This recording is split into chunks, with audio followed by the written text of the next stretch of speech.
So you say, well, money isn't coming easy to me, and I'd like to be like that guy, I'd just like to expect it. But how do you expect something that hasn't been happening when you've been noticing what's been happening? What's the obvious answer?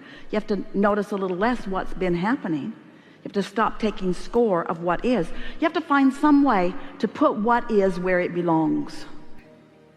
You have to put what is where it belongs in the past tense category. What is no longer matters, because what is does not have to continue to be the regurgitated active vibration. What is doesn't have to be the active vibration.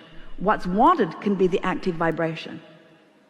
But what's the payoff for you? What are you going to focus on in order to stay focused on the vibrational reality rather than the manifested reality?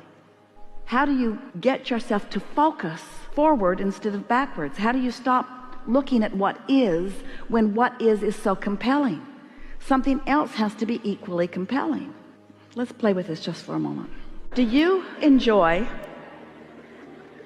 a feeling of clarity? Do you? Do you like to feel so clear in your mind that you know exactly what you're doing?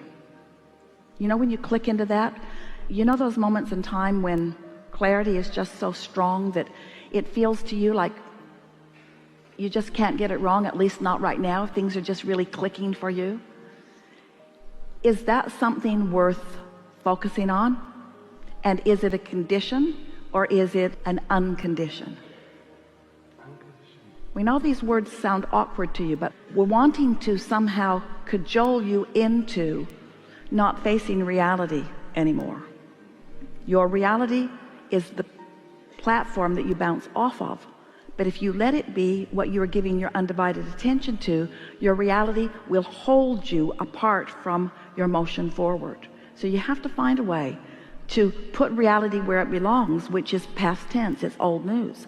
What's already manifested isn't where the sweet spot it is, isn't where the action is, it isn't where the energy is, it isn't where the fun is, it isn't where the leading edge is, it isn't where the new ideas are. It's the hatching of the new idea, it's the experience of the new rendezvous, it's the turning the vibration into a thought, it's the receiving of the thought, it's the conscious awareness that you've received a thought, it's the emotional feeling of worthiness that the thought has come, and the emotional feeling of positive expectation that that's going to amount to something. And every single thing you want, no matter what it is, material object, state of being, lover in your bed, pile of money, doesn't matter what it is, every single thing you want is because you believe you will feel better in the having of it. So if we can get you to just for 2 days, say, what's the feeling that I'm reaching for? What's the feeling?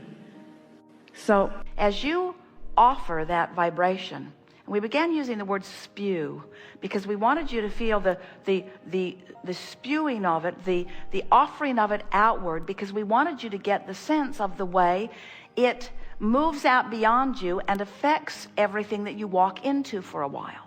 So as you're offering negative comments about your financial state of being, you keep sort of muddying up the waters ahead of you and making it less possible for you to see with any clarity the things that could work out for you. You're muddying up your own water, so to speak. And that if you would stop doing that, the water would clear.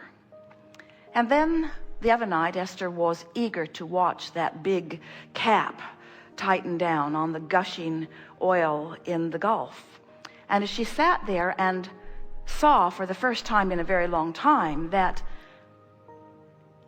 well no longer offering that oil, Esther remembered this analogy that now it has stopped. The feeling of it dissipating and becoming a non-subject is understandable, isn't it? As long as it was still spewing, it was like you couldn't clean it up fast enough. You couldn't begin to clean it up until it stopped spewing. There just weren't enough boats on the planet, or enough hoses on the planet, or enough containment on the planet.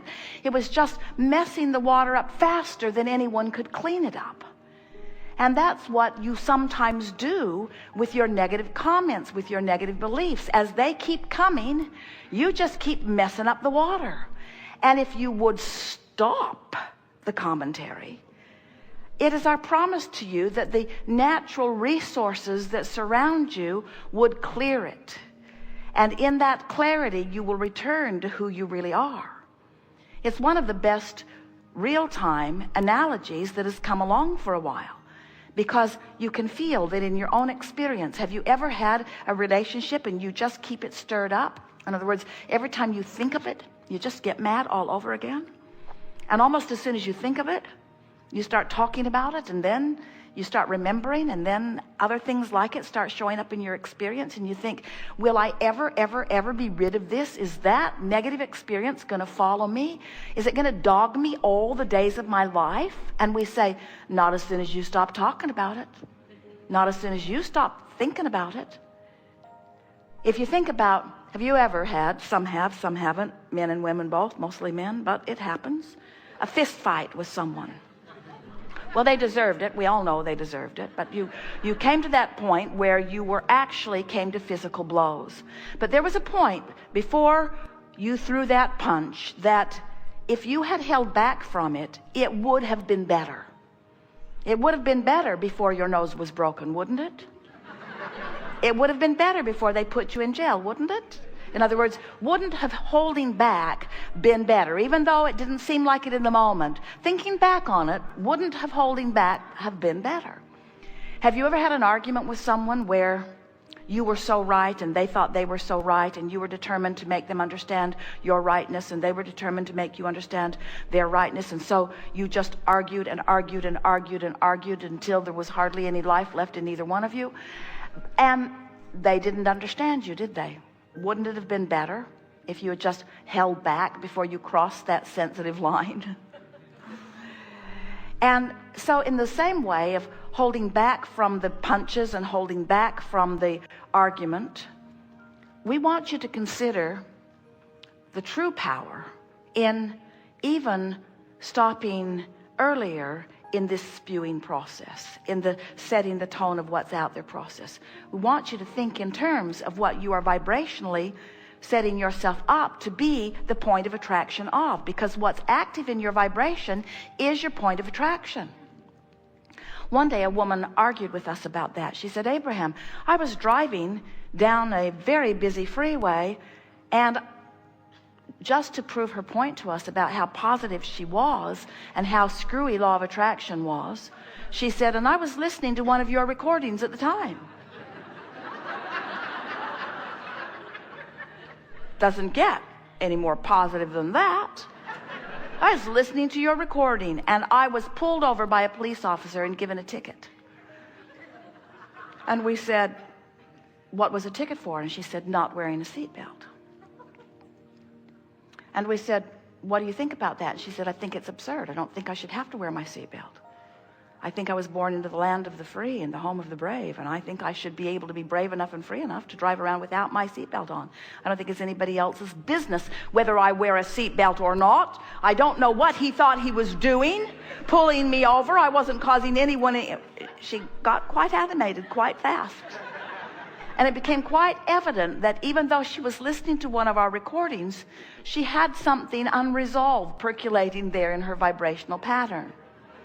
And that it's not possible for her to be driving on the freeway without belligerently and rebelliously not wearing her seatbelt. She wasn't just nonchalantly and uncaringly and whimsically not wearing her seatbelt. She was defiantly not wearing her seatbelt. And we said, you were driving along, sending a beam out of the roof of your car that said, pick me, pick me, pick me, pick me. You want trouble? I'll give you trouble. And here's this policeman. He is actually in a much better state of mind than she was. He was out trolling for revenue.